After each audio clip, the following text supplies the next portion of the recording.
Buenos días o buenas tardes o buenas noches. No sé qué horario tengas tú en este momento, pero bienvenido a mi canal. ¿Qué vamos a hacer en el día de hoy? Estudiar la Biblia de una manera sencilla, sin complicaciones. Simplemente leemos un pasaje y lo tratamos de explicar de la manera que todo el mundo pueda entender. Mientras pongo las diapositivas, por favor, ve por tu bebida preferida o ponte cómodo, quita cualquier distractor que puedas tener cerca porque la idea es que toda tu mente, absolutamente todo tu ser esté dispuesto a poder entender lo que el Espíritu Santo nos quiere enseñar en el día de hoy. Me imagino que ya están viendo la pantalla verde. Como siempre, repito siempre las mismas frases, pero es como automático todo lo que siempre se tiene que hacer al principio. Quito los controles flotantes, bajo esto por acá y listo. Hola, si tú vienes por primera vez, este es un grupo que se llama Del Génesis al Apocalipsis y como te dije antes, lo que hacemos aquí es estudiar la Biblia. Mi nombre es Liliana Parga, mucho gusto, bienvenido y espero que todo lo que hagamos hoy te llene de gran gozo, te ayude a crecer espiritualmente y que puedas compartir con otras personas todo lo que aprendas hoy. Hoy estamos en la clase número 165. Si tú quieres ver las 164 clases anteriores, es muy fácil. Entras a YouTube, pones Liliana Parga, allí vas a encontrar un icono con flores rojas, le haces clic, por favor te suscribes, das like, compartes, haz comentarios para que el algoritmo de YouTube lo recomiende a más personas. Y allí puedes encontrar todo el contenido que ya te explico. Cualquier comentario, pregunta, sugerencia también la puedes hacer en el email lilipargas@yahoo.com. Vas a encontrar entonces en estas 165 clases todos los libros del Nuevo Testamento explicados versículo por versículo y este año empezamos con el Antiguo Testamento, ya está en YouTube Génesis, Éxodo y llevamos ya, esta es la tercera clase del tercer libro del Antiguo Testamento de la Biblia que es Levítico.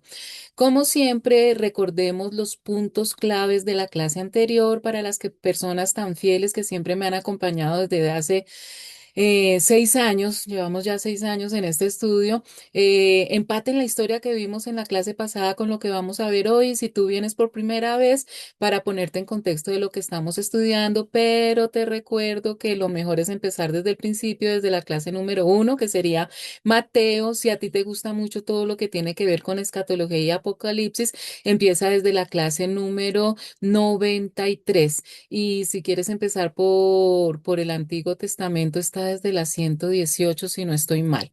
En fin, ahí les dejo muchas opciones según sus gustos. ¿Qué hemos estado viendo?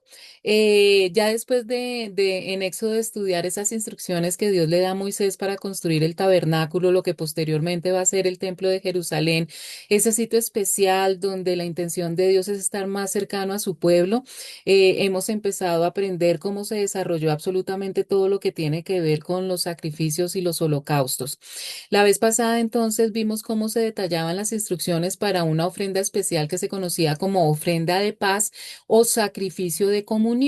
Esta ofrenda simbolizaba la reconciliación, la gratitud y la comunión íntima entre Dios, el sacerdote y el adorador o la persona que iba a ofrecer el sacrificio.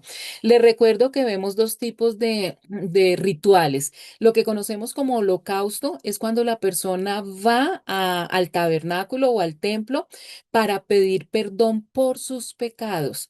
Y los otros rituales son los sacrificios cuando la persona va a dar una ofrenda en gratitud a Dios o simplemente en alabanza.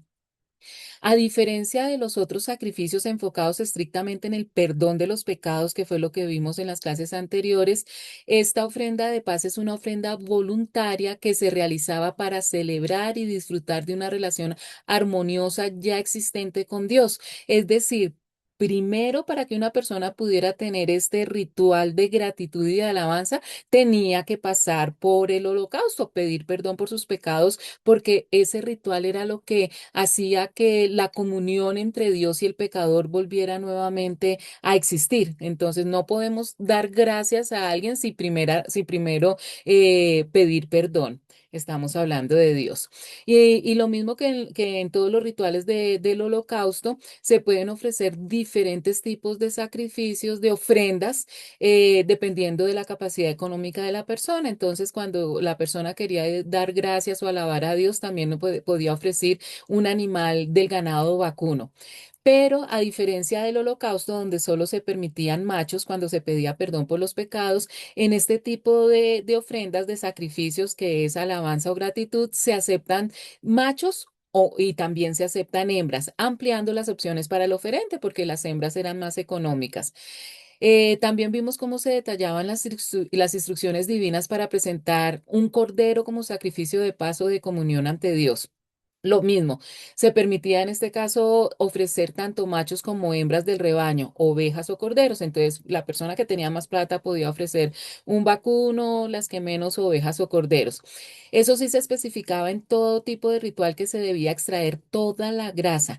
En la antigüedad, y yo creo que hoy en día también, la grasa o lo que conocemos como sebo representaba la parte más rica, más valiosa y sustanciosa del animal. Y hablábamos y hasta nos dio hambre, ¿no? De cómo recordamos ese gordito delicioso que está alrededor de la carne y el chicharrón, que es la parte grasosa. Bueno, por ser la más valiosa y la más rica, en este tipo de rituales, toda esa grasa, ese sebo se quemaba ofreciéndosela a Dios. Veíamos también las instrucciones cuando la persona presentaba un chivo o una cabra como ofrenda de paso de comunión, y se anexaba que se prohibía rotundamente al pueblo de Israel en esos sacrificios consumir grasa o sangre del animal. A diferencia de los sacrificios por el pecado, es decir, de los holocaustos, la ofrenda de paz se presentaba para celebrar la comunión, la gratitud y la amistad con Dios.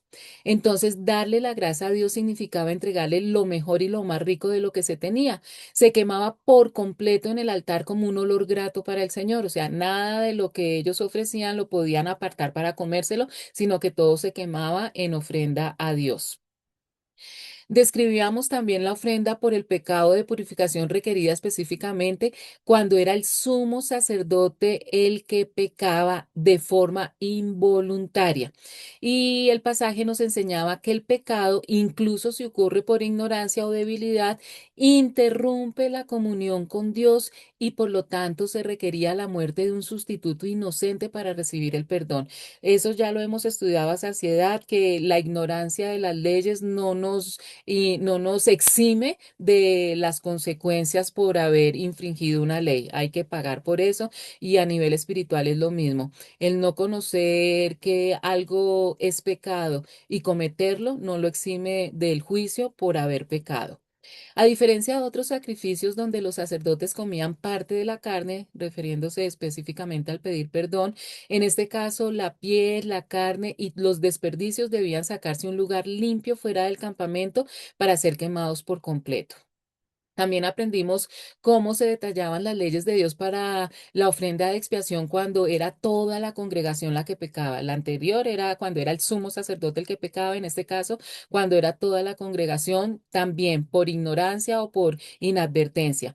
Y el pasaje explicaba cómo la culpa colectiva afectaba a toda la nación y establecía el ritual necesario para restaurar su comunión con Dios.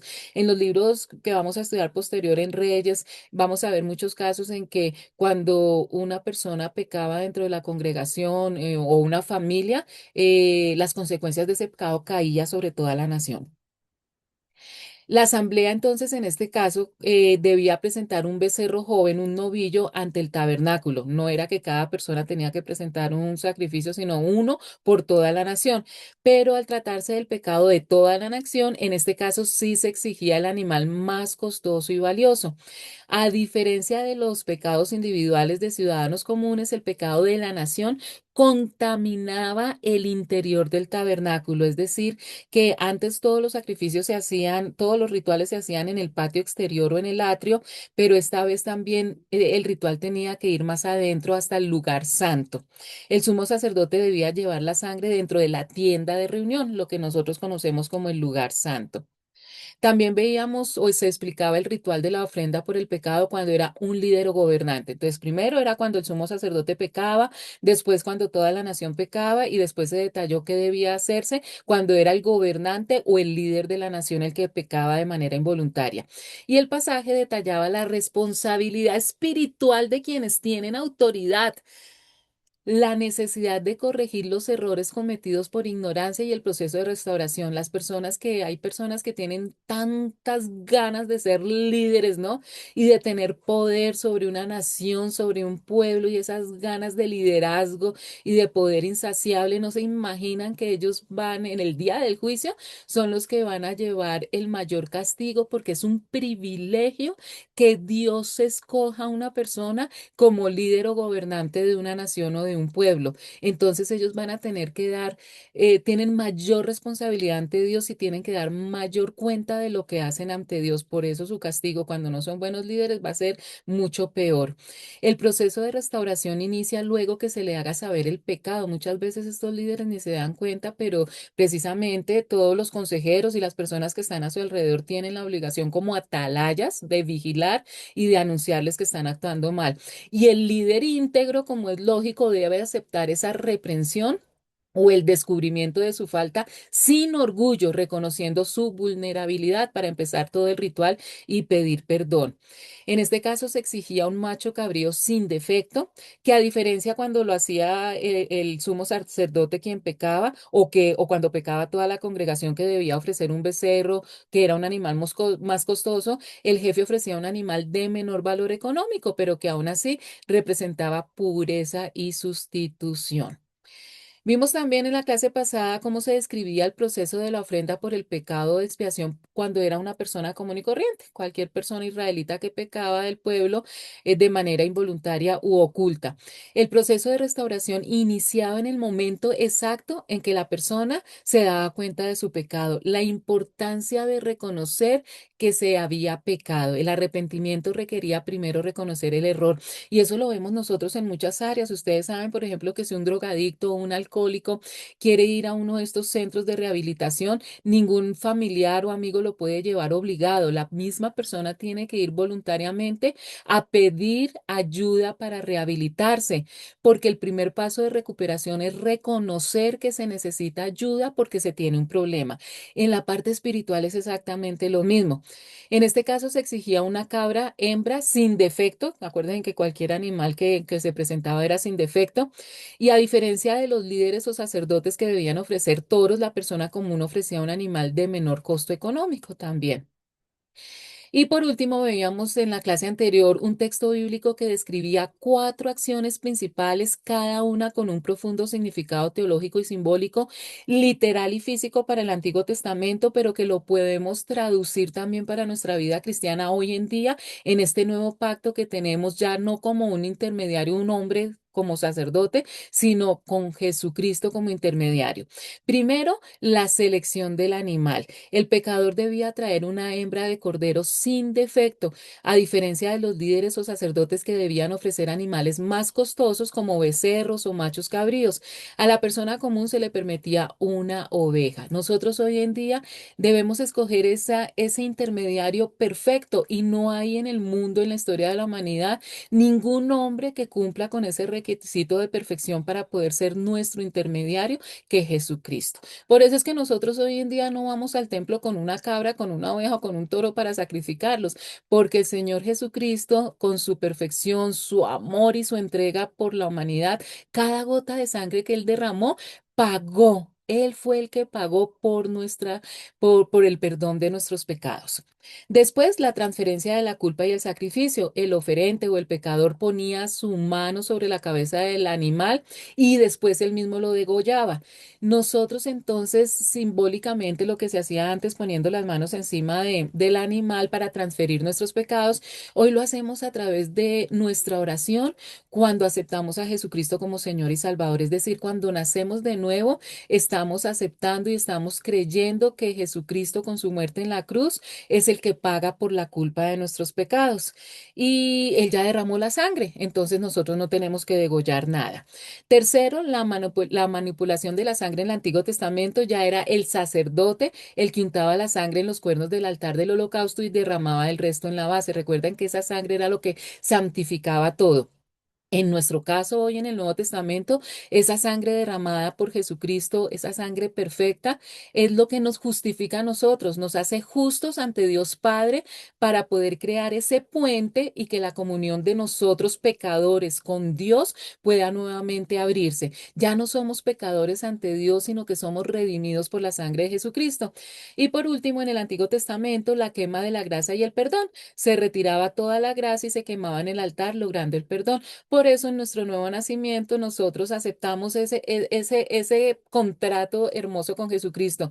Jesucristo derrama su sangre por nuestros pecados, nosotros lo aceptamos como nuestro Señor y Salvador, tenemos acceso directo al Padre Celestial y cada vez que pecamos, porque infortunadamente seguimos en un planeta Tierra que está bajo maldición y tenemos un cuerpo inclinado al pecado, pero ya tenemos la posibilidad que cada vez que pecamos nos arrepentimos sinceramente y directamente vamos a Jesús, a Dios Padre para pedirle perdón por nuestros pecados y gracias a la intervención de Jesucristo, Dios nos perdona y el Espíritu Santo nos guía en todo esto. Qué belleza, ¿no es cierto? Todo lo que Dios permitió en el Antiguo Testamento de una manera vivencial con personas de verdad, en un acto de una parte de la historia de la humanidad, nosotros lo hacemos de una manera espiritual a través de Jesucristo. Y empezamos, chicos, entonces con el tema para el día de hoy. Vamos a entrar entonces a Levítico capítulo 5. Vamos entonces a estudiar los versículos del 1 al 6 que dice, si alguien peca por negarse a declarar bajo juramento lo que vio o escuchó, sufrirá las consecuencias de su pecado. Si alguien sin darse cuenta toca alguna cosa ritualmente impura, tal como el cadáver de un animal impuro, sea o no doméstico, o el cadáver de un animal impuro que se arrastra por el suelo, se vuelve impuro él mismo y es culpable. Si alguien sin darse cuenta toca alguna impureza humana, cualquiera que ésta sea, se vuelve impuro él mismo, pero al darse cuenta será culpable. Si alguien hace uno de esos juramentos que se acostumbra a hacer a la ligera y sin saberlo, jura hacer bien o mal, ha pecado, pero al darse cuenta será culpable de haber hecho ese juramento. Si alguien resulta culpable de alguna de estas cosas, deberá reconocer que ha pecado y llevarle al Señor en sacrificio para obtener el perdón por la culpa del pecado cometido una hembra del rebaño que podrá ser una oveja o una cabra. Así el sacerdote obtendrá perdón por ese pecado. Vamos a recapitular, chicos, para poder entender bien todo lo que estamos estudiando. Entonces, esa construcción, ese edificio hermoso que Dios le dice a Moisés que construya, que es el tabernáculo y que posteriormente es el templo de Jerusalén, es esa manera de acercarse de Dios a la nación. Posteriormente, ese templo, ese edificio es reemplazado en el nuevo pacto, en el Nuevo Testamento, después del sacrificio de Jesucristo por nuestros propios cuerpos. Nosotros somos el templo del Espíritu Santo. Lo que hacía antes, la función que hacía antes el tabernáculo o el templo de Jerusalén, somos nosotros como individuos cristianos los que debemos realizarlos. Por eso todas las instrucciones del Antiguo Testamento aplican directamente para nosotros hoy en día. Y estaban los holocaustos para pedir perdón por los pecados y los sacrificios como ofrendas de gratitud y de adoración. Y primero se explicaba qué debía hacer el sacerdote, el líder religioso, cuando pecaba, qué debía hacer el pueblo entero cuando pecaba, qué debía hacer un gobernante o líder de la nación y por último, qué debía hacer una persona común y corriente cuando pecaba o cuando quería alabar y darle gracias a Dios. Ahora nos van a explicar el proceso de la ofrenda por la culpa de cosas específicas. Acá nos van a explicar primero tres. Primero, cuando una persona niega a declarar, se niega a declarar. Segundo, por tocar algo impuro. Y tercero, por jurar a la ligera. Expliquemos un poquito más estos tres tipos de pecados. El primero, negarse a declarar. Cuando alguien es testigo de un hecho y escucha un llamado público a testificar bajo juramento y decide callar, está pecando. El silencio en este caso se considera complicidad y una falta contra la justicia de Dios. Este es un mandamiento de Dios que se debería estar aplicando a la justicia humana, porque es justo, es dado por Dios, por nuestro Creador, y cuando Dios da un mandamiento es por nuestro bienestar. Recuerden que uno peca de pensamiento, de obra, pero también peca de omisión. La Biblia dice que al que sabe hacer lo bueno y no lo hace, se le es contado como pecado. En este caso, cuando una persona es testigo de algo malo, y no testifica para remendar el daño, se le cuenta como pecado. Segundo, al tocar accidentalmente un cadáver de animal impuro o fluidos humanos contaminantes. Aunque la persona no lo note al momento, al enterarse después del hecho adquiere la condición de culpable por no haberse purificado a tiempo. Para esto de la higiene, Dios es supremamente estricto porque no solamente está hablando de la parte física de higiene, sino también que eso lleva un simbolismo espiritual. Por eso vamos a comprender también un poquito mejor la parábola del samaritano, de por qué el sumo sacerdote y el levita, cuando vieron al herido, no se le acercaron, porque seguramente iban a ir a trabajar al templo. Y al tocarlo, no sabían si estaban muertos, en todo caso si se tenía sangre, al tocarlo quedaban impuros y estaban impedidos inmediatamente de trabajar en el templo. Entonces estaba prohibido tocar un cadáver de animal o de persona o contacto con cualquier fluido, sangre, saliva, orina, todo lo que tiene que ver con relaciones sexuales. La persona entonces tenía que purificarse primero y eso duraba la purificación 7 días para poder entrar al templo. Y tercero, al realizar promesas o votos de forma impulsiva, descuidada o irreflexiva, ya sea para bien o para mal. El incumplimiento de la palabra empeñada genera culpa inmediata ante Dios. Y no es solamente ante Dios, si tú a una persona le prometes algo y no lo cumples, estás pecando. Por eso la Biblia dice que tú sí seas sí y que tú no seas no. Y nosotros lo cogemos muy a la ligera y acá tenemos que analizar también un poquito que lo que tenemos más que todos los latinos, pero puede aplicarse a cualquier ser humano, por ejemplo, de algo que parece tan trivial, pero que para Dios es importante como el incumplimiento. Cuando uno dice o nos citan a las 3 de la tarde nos reunimos y uno decimos, listo, yo voy, estamos diciendo, te prometo, estoy haciendo una promesa de que voy a estar a las 3 de la tarde y las personas llegan a las 3:30, a las 4 y les importa nada. Entonces, eso es pecado, eso es pecado. Sigamos, versículos 7 al 10. Si a alguien no le alcanza para comprar una oveja, entonces llevará al Señor como sacrificio por la culpa del pecado cometido 2 tórtolas o 2 pichones de paloma, una de las aves como sacrificio por el pecado y la otra como holocausto. Se las llevará al sacerdote quien primero ofrecerá el ave para el sacrificio por el perdón. Para esto le cortará la cabeza sin desprenderla del todo del cuello. Luego rociará un poco de la sangre del sacrificio por el perdón en un costado del altar y al pie del altar exprimirá el resto de la sangre. Es un sacrificio para obtener el perdón por el pecado. Con la segunda ave hará un holocausto como ya ha sido ordenado. Así el sacerdote pedirá perdón por el pecado cometido y ese pecado será perdonado. Dios diseñó el sistema de sacrificios para que nadie quedara excluido por su condición financiera, porque ante los ojos de Dios el pecado de un pobre requería exactamente la misma seriedad que el pecado de un rico, pero el costo se adaptaba a su capacidad. Entonces, para sustituir a un animal mayor, es decir, a un animal de más valor, el adorador o el pecador que no tuviera los recursos económicos, podía reemplazar ese animal caro por 2 aves. Las aves eran más fáciles de conseguir y eran más económicas. Y eran 2 aves porque cada una de las aves tenían propósitos distintos pero complementarios. La primera ave era una ofrenda por el pecado y en ese caso era el sacerdote el que degollaba. ¿Se acuerdan que en los otros sacrificios el mismo pecador es el que degolla al animal? No. Cuando se presentan las aves es el sacerdote el que la degolla porque había que hacerlo de una manera específica y ellos eran entrenados para eso porque con una uña, sin separar la cabeza del cuerpo, le quitaban la cabeza y esa sangre la rociaban. Ay, ya de solo pensarlo ya me da guacatela. La sangre se rociaba en el altar. Y la segunda ave, esta se quemaba por completo en el altar que simbolizaba el holocausto. En el Nuevo Testamento, las leyes que estamos viendo nosotros del libro de Levítico apuntan todas totalmente al sacrificio final de Jesús. Al nacer Jesús, no sé si ustedes recuerdan que lo leyeron en el Nuevo Testamento, sus padres, María y José, eran muy pobres y por eso ellos presentaron precisamente este tipo de ofrenda de dos tórtolas, conectándolas directamente con su vida, con la provisión para los humildes descrita en este texto. Versículos del 11 al 13. Si a esa persona tampoco le alcanza para comprar dos tórtolas o dos pichones de palomas, presentará entonces en sacrificio por el pecado como ofrenda presentará como sacrificio por el perdón, como ofrenda por el pecado cometido, la décima parte de un efa de harina refinada. Como se trata de un sacrificio por el perdón, no se le pondrá aceite ni incienso.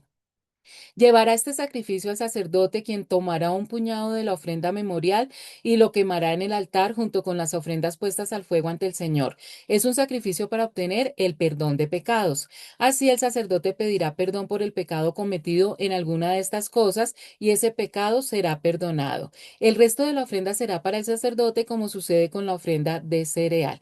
Entonces Dios da otra opción, inclusive para los más pobres. Aquí se está explicando la ofrenda de los más pobres.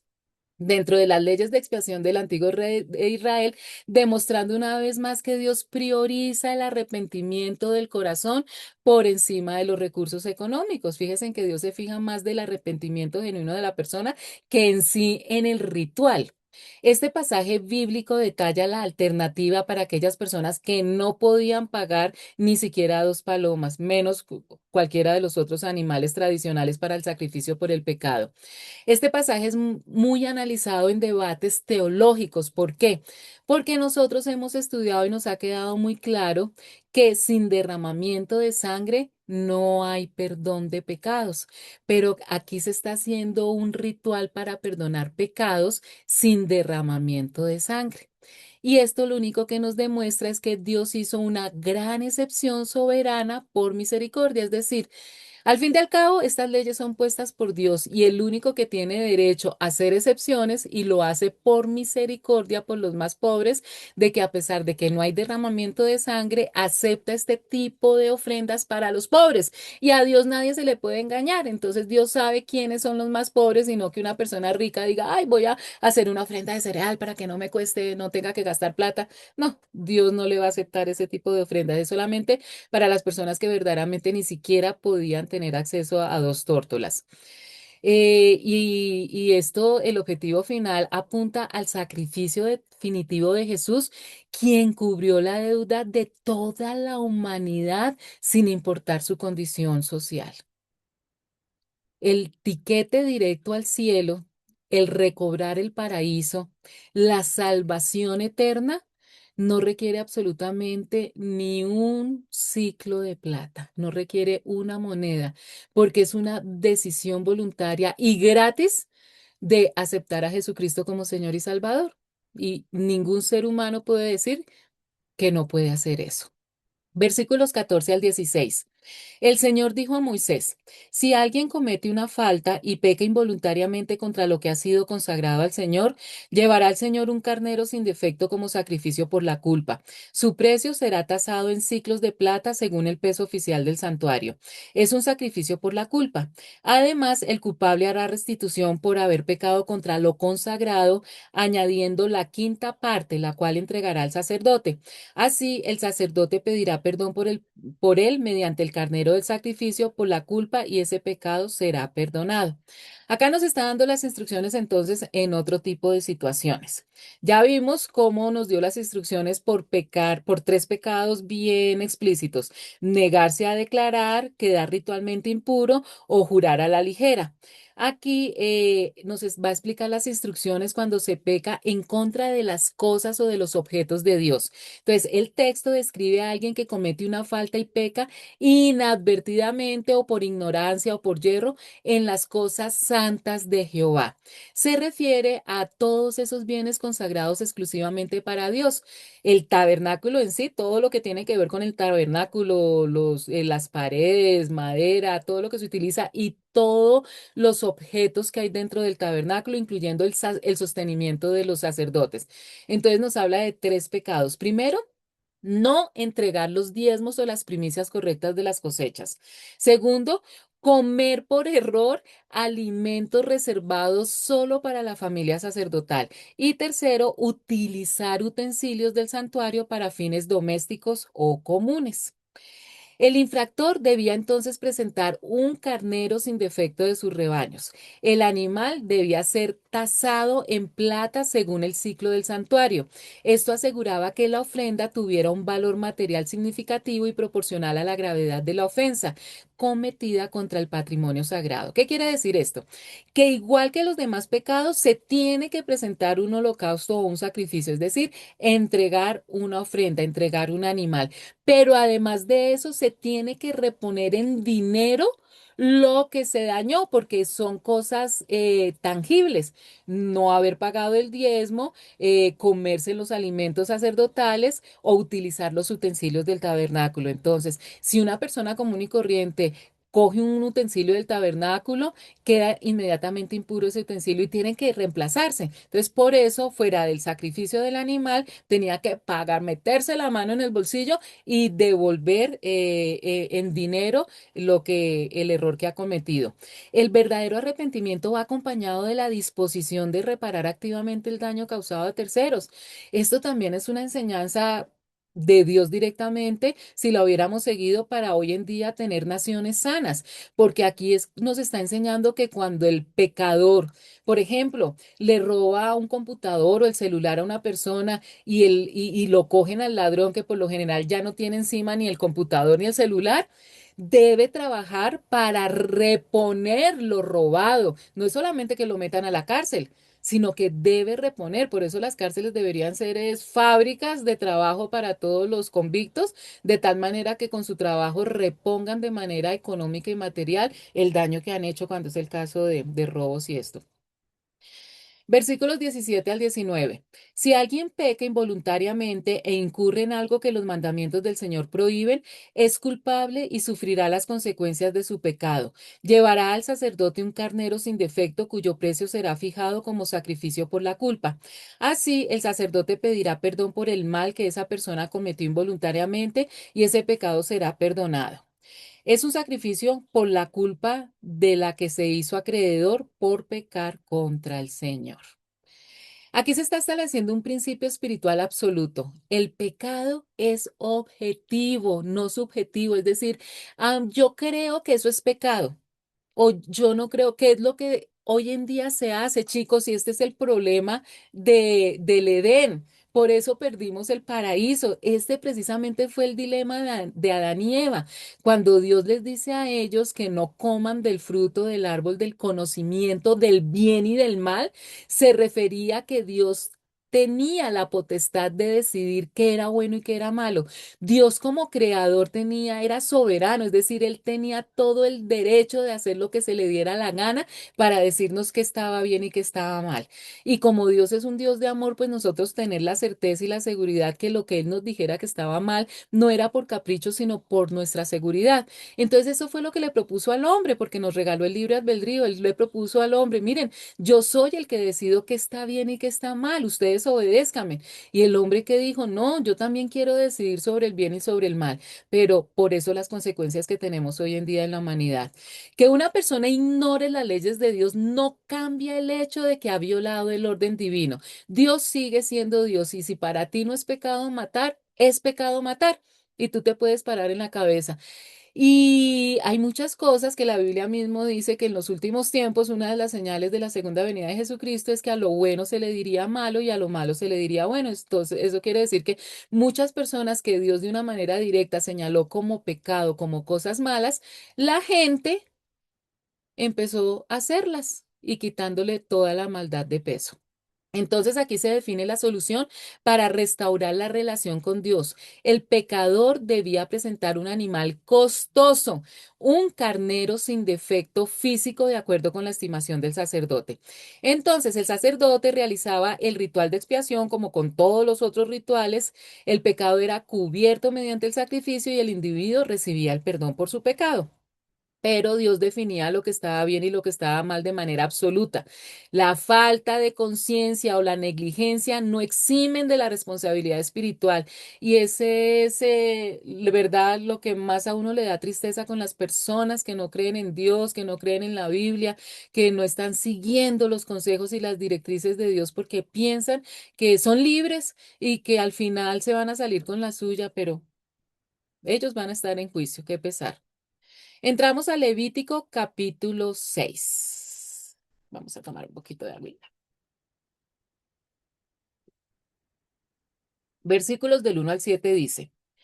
El Señor dijo a Moisés, si alguien comete una falta y peca contra el Señor al defraudar a su prójimo en algo que se dejó a su cuidado, o si roba u oprime a su prójimo despojándolo de lo que es suyo, o si encuentra algo que se perdió y niega tenerlo, o si comete perjurio en alguna de las cosas en que se acostumbra a pecar, será culpable y deberá devolver lo que haya robado, quitado, lo que se le haya dado a guardar, el objeto perdido que niega tener o cualquier otra cosa por la que haya cometido perjurio.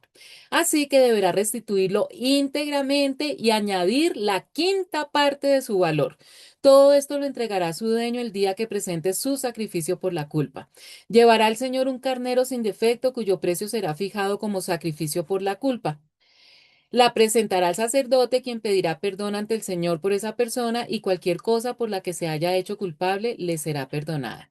Recapitulemos un poquito. Aquí hemos estado viendo los rituales que se deben hacer para pedirle perdón a Dios y ya hemos visto tres casos diferentes. Cuando se peca directamente a Dios por alguna de las directrices o de las órdenes que ha dado, se hacen holocaustos o sacrificios cuando se hacen los rituales con los animales. Después nos explican cuando se comete el pecado con las cosas santas de Dios, con objetos, ya con cosas materiales, en donde igualmente se tienen que hacer los sacrificios de animales, pero se añade el pagar económicamente el daño que se ha hecho con los objetos. Y aquí nos está hablando también de lo mismo, cuando el daño es contra el prójimo. Igual, se deben hacer los rituales con los animales y también el pago económico del daño que se ha hecho. Entonces, aquí se establece la ley de la ofrenda por la culpa o sacrificio de restitución.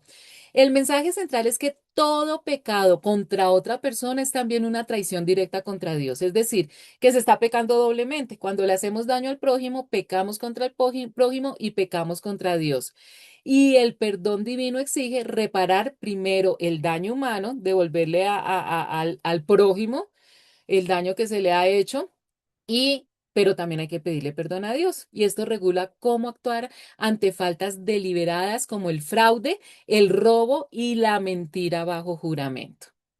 El texto menciona entonces lo que se conoce como delitos éticos específicos cometidos contra el prójimo y está hablando de fraude financiero, es decir, quedarse con un depósito o algo dejado bajo cuidado, cuando nos estafan, ¿no? En pirámides, en bancos, intereses, bueno, todo eso. Robo directo, apropiarse ilegalmente de los bienes ajenos, raponazos, cuando por un cuchillo, un arma, nos quitan algo. Apropiación de lo perdido, encontrar un objeto ajeno y negar tenerlo. Mire que una de las cosas que me ha sorprendido de muchos países que tristemente en Latinoamérica casi no se ve, mi hijo vive en Nueva Zelanda y pues tomo ese ejemplo y es que para ellos es impensable, si encuentran un celular en una mesa, cogerlo. Tú dejas tu celular en una cafetería y vas a los 3 días y ahí está el celular. Es algo innato en ellos, o sea, es como si uno encontrara un charco de orina y metiera la mano, quisiera uno meter la mano. Para ellos es algo impensable ver algo en el piso o en alguna mesa, algún objeto, algo que no es de él y apropiarse de eso. Y lo otro es el perjurio, jurar falsamente ante Dios para ocultar el delito, o sea, fuera de que coge lo que no le pertenece, negar que lo tiene. Antes de presentarse en el altar, el infractor debía cumplir tres condiciones estrictas. Recuerden que primero tiene que restituir al prójimo y después pedir perdón a Dios. Primero, devolver el total y eso significa restituir el 100% del valor de lo robado o estafado. Entonces, si me robaron un celular Galaxy, yo no sé qué, me tienen que devolver el mismo celular. Pero también se tiene que tener en cuenta que hay que pagar una multa, añadir una quinta parte, el 20% adicional como compensación por el daño moral. Ustedes se imaginan, a una sobrina le pasó una vez, dejó el carro en una bahía y cuando bajó de su visita no estaba el carro. Ustedes se imaginan esa tristeza, ese dolor, tanto esfuerzo uno para comprar cualquier cosita y que se lo roben. Entonces, no solamente que le paguen el objeto que se robó, sino le añaden por ese susto que uno se metió y la tristeza que tuvo y de o la rabia o cualquier emoción. Y lo tercero que me encanta, inmediatez, entregar todo el mismo día en que presentaba su ofrenda por la culpa. O sea, la persona no se puede presentar ante Dios a pedirle perdón sin haber primero restituirle al prójimo lo que se robó o el daño que le hizo. El remordimiento interno debe producir frutos externos visibles.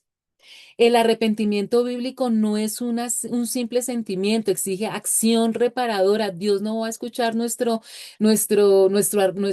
palabras pidiéndole perdón de que, Señor, me le saqué las joyas a mi cuñada de la casa sin antes yo primero haberle devuelto las joyas a mi cuñada. Este principio se observa cuando Zaqueo, ¿se acuerdan? En Lucas 19:8, promete devolver cuadruplicado lo robado al convertirse. El sacrificio del carnero prefigura la obra de Cristo, quien pagó nuestra deuda espiritual, pero su gracia no anula nuestra responsabilidad de enmendar los daños causados al prójimo. Es decir, ya Jesucristo pagó por nuestros pecados, pasados, presentes y futuros, pero no es que nosotros nos quedemos de brazos cruzados, nosotros tenemos que hacer nuestra parte. ¿Cómo? Primero, recibiendo a Jesucristo como Señor y Salvador, teniendo el nuevo nacimiento y empezar a obedecer para poder cumplir esto con Dios, con nosotros mismos y con el prójimo. Versículos 8 al 13. El Señor dijo a Moisés que ordenara a Aarón y a sus hijos: esta es la ley respecto al holocausto. El holocausto se dejará arder sobre el altar toda la noche hasta el amanecer y el fuego del altar se mantendrá encendido. El sacerdote vestido con su túnica y su ropa interior de tela de lino removerá las cenizas del holocausto consumido por el fuego sobre el altar y las echará a un lado del altar. Luego se cambiará de ropa y sacará del campamento las cenizas llevándolas a un lugar ritualmente puro.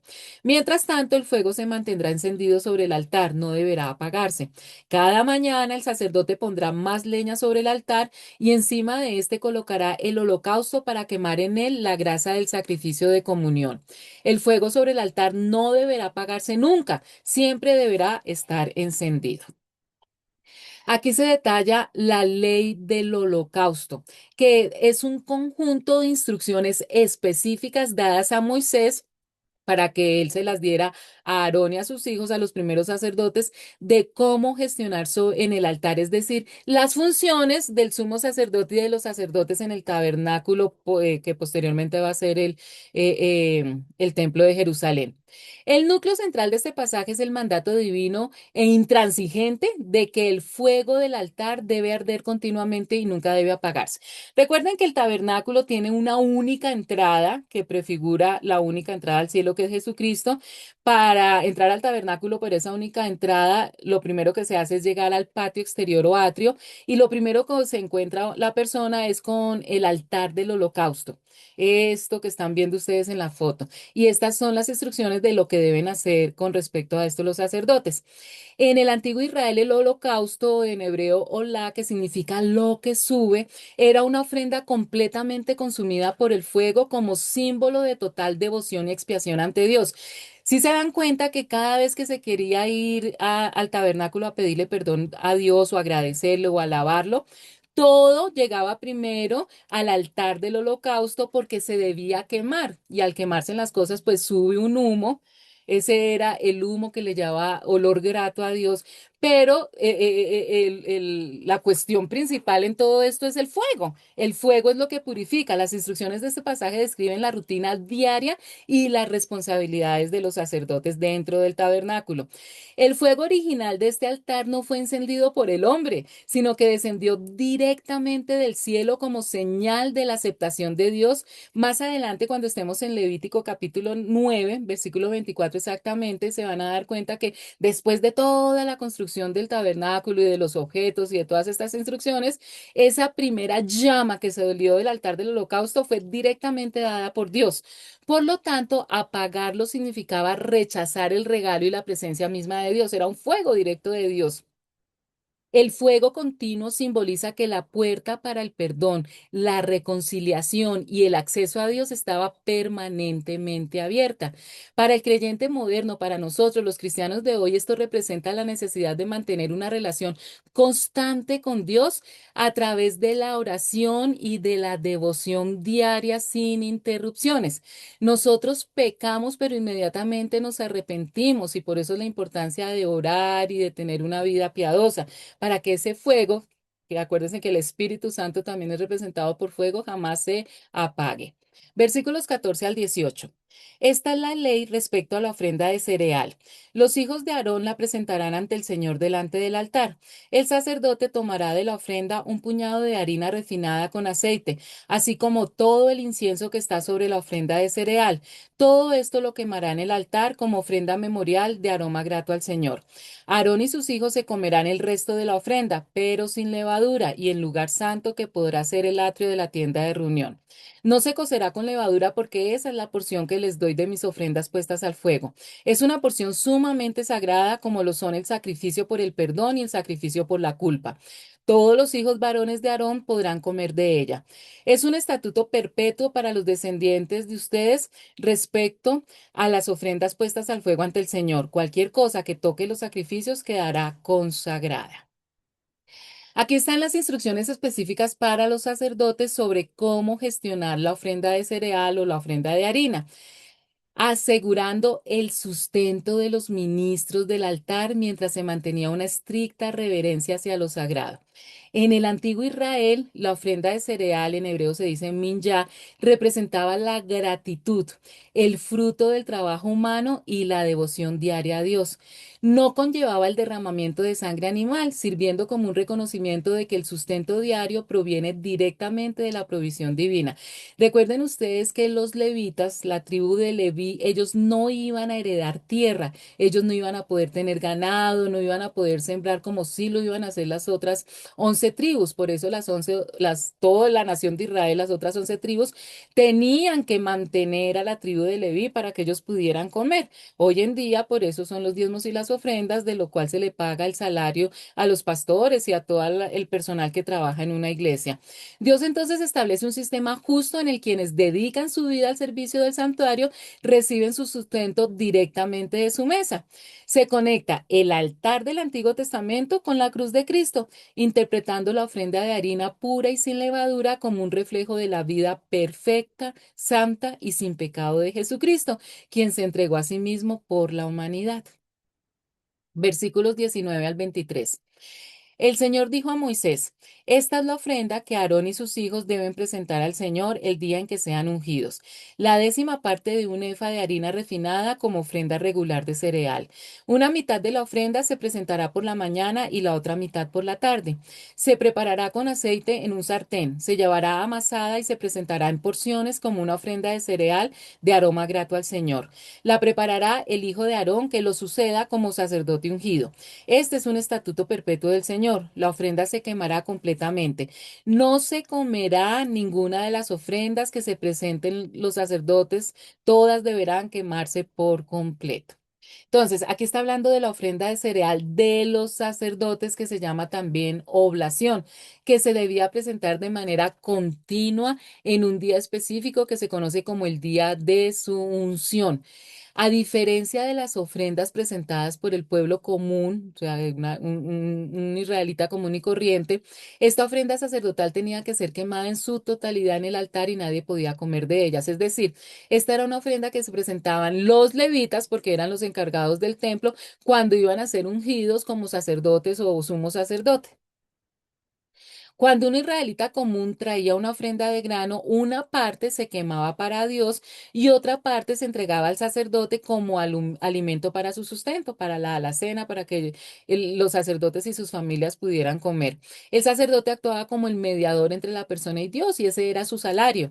Sin embargo, cuando el sacerdote pecaba u ofrendaba por sí mismo, él no podía actuar como su propio mediador para beneficiarse del sacrificio. Permitir que el sacerdote comiera de su propia ofrenda habría parecido como si se estuviera pagando a sí mismo por su servicio religioso. Por lo tanto, para mantener la pureza del acto y demostrar una entrega 100% desinteresada a Dios, todo el cereal debía convertirse en humo. Entonces, cuando el propio sacerdote pecaba, él no podía utilizar de su propio cereal para hacer la ofrenda. Entonces, por eso es que Dios da estas instrucciones. Versículos 24 al 29. El Señor ordenó a Moisés que dijera a Aarón y a sus hijos: esta es la ley respecto al sacrificio para obtener el perdón de pecados. La víctima deberá ser degollada ante el Señor en el mismo lugar donde se degüellan los animales para el holocausto. Es algo sumamente sagrado. El mismo sacerdote que ofrezca el sacrificio por el perdón deberá comérselo. Se lo comerá en un lugar santo, en el atrio de la tienda de reunión. Cualquier cosa que toque la carne del sacrificio quedará consagrada. Si su sangre llega a salpicar algún vestido, este deberá lavarse en un lugar santo. Además, deberá romperse la vasija de barro en que se haya cocido el sacrificio. Pero si se cuece en una vasija de bronce, ésta se restregará y se enjuagará con agua. Todo varón entre los sacerdotes podrá comer del sacrificio. Es algo sumamente sagrado. Pero no se comerá ningún sacrificio por el perdón cuya sangre haya sido llevada a la tienda de reunión para obtener perdón de pecados en el santuario. Este sacrificio se consumirá en el fuego. Aquí son las instrucciones específicas para los sacerdotes sobre cómo manejar la ofrenda por el pecado, es decir, el sacrificio expiatorio. Y este texto lo que está enfatizando de forma estricta es la santidad absoluta que rodea al ritual del perdón. Recuerden que ellos son intermediarios de entre el pueblo y Dios. La ofrenda debía ser sacrificada en el mismo lugar que el holocausto, es decir, al norte del altar de bronce. Esto enseña que el perdón del pecado comparte la misma base que la devoción total a Dios. La muerte de un sustituto inocente siempre es el derramamiento de sangre. Y el texto recalca que es cosa santísima. Recuerden que cuando se alza el sacrificio del animal, es decir, cuando se degüella y sale toda esa sangre, inmediatamente esa sangre tiene el poder de santificar todo lo que toque. El sacerdote que oficiaba el sacrificio tenía el derecho y el deber de comer la carne del animal en el atrio del tabernáculo. Al ingerir la ofrenda, el sacerdote cargaba simbólicamente con la ofensa del pecador para hacer expiación completa. En este tipo de ritual ya no se pone las manos sobre el animal, sino que simbólicamente cuando el sacerdote comía esta carne, él era el que cargaba por los pecados de la persona. Cualquier persona o objeto que tocara la carne del sacrificio quedaba consagrado. Si la sangre del animal salpicaba una vestidura, pues simplemente la vestidura se lavaba de inmediato en un lugar santo, en el lugar que el Señor había designado. La sangre de la expiación no podía tratarse de manera ordinaria ni salir del santuario. No es que, ay, se me salpicó la túnica y le decía a la esposa, llévatela a la lavadora para lavarme la túnica que utilicé en el santuario. No, porque estaba untada con sangre que consagraba, sangre santa. Las vasijas usadas para cocinar se tenían que romper si eran de barro, porque el barro, como es poroso, absorbía toda la grasa y los jugos sagrados y así se lavara, no se iba a poder limpiar correctamente, imposibilitando su purificación total. Si era de bronce, sí se podía simplemente lavar. Y chicos, dejamos aquí con todas estas instrucciones que me ha parecido súper interesante conocer y cómo lo podemos llevar al día de hoy.